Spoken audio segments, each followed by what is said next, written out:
Ukaguzi wa CAF ulifanyika kama wiki mbili au zaidi zilizopita. Na ule ukaguzi ulifanyika baada ya mechi ya Simba na Azam.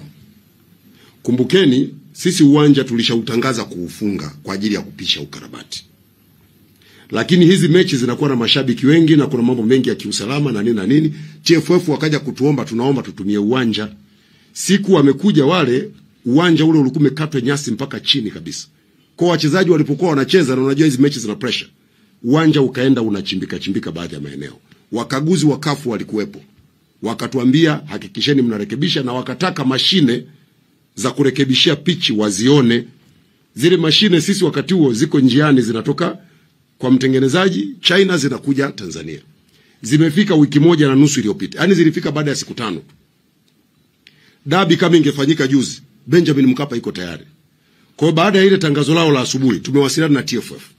Na tukawaambia hivi, waambieni hao wakaguzi wa CAF waje wakague leo.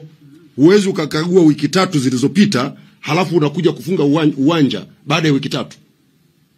Leo uwanja uko tayari, tumeshaleta zile mashine, zimekuja, serikali imenunua mashine, tumetengeneza, uwanja uko tayari.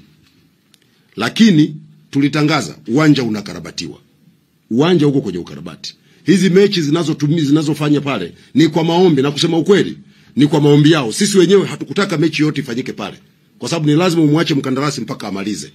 Actually kwa sisi serikali kuendelea kutumia uwanja wakati bado unakarabatiwa inatuongezea gharama. Huu uwanja utakiwa ukamilike mwezi wa 8 mwaka jana. Mpaka leo haujakamilika kwa sababu kila wakati tunatumia uwanja.